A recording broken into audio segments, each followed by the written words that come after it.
Well, basically, I was kind of forced into the credit industry because while I was running my business, my credit started to fall because of you know certain life situations. You get vehicles that they're not on the up and up, and then you go back and forth with the financial institution that financed you, or you deal with the dealership that sold you the bad car. But either way, when my business took a dive for a minute, or paused for a second, I should say, I bought a vehicle to try to, bring in some income in between time.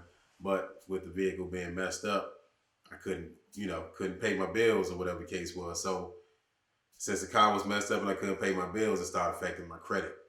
So by the time I got back on track, my credit was like 200 points down from where it was. It went from like a seven, low sevens to the low fives, maybe like 509, somewhere around that point. So that's why I said I had to figure out what I was going to do because, like most people, we don't have all the information necessary to, you know, build your credit, or even the information on how credit works in general. Like most people don't know, that the utilization is a big part of your credit score. Most people don't know that the late payments, or how much the late payments affect your credit score and things of that nature. So I started taking courses, trying to get my information up on building my credit, and it's been working out. It's been working out. So that's what pretty much got me into the industry. Just the fact of me having to get my own credit back on track, and a better understanding of what credit is as a whole. Well, the biggest impact was, pretty much that it fell so low, and that I couldn't finance another vehicle.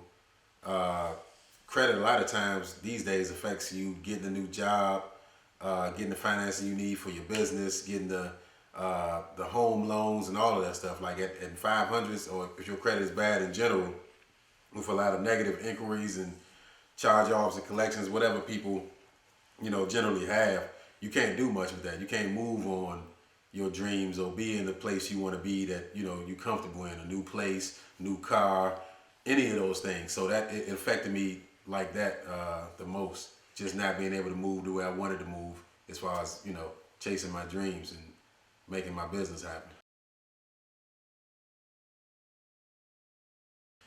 Yeah, I once I started actually getting a grasp on fixing my own credit, or getting my credit in place to move forward, I realized that it's millions of people. It's a lot of people that I know that need their credit fixed, or they need to, build up their credit. Not necessarily fixed all the time, but it's a lot of things just building up your credit. It's a lot of credit boosters, that credit builders that you can get, like Self and Kovo, Kickoff, things of that nature, to help you build your credit back up. A lot of people, some people might not even have bad credit, they just don't have any credit at all. Like their credit profile is blank, which in the credit field is just as bad as having no credit or having bad credit. So with those type of platforms or apps you can use,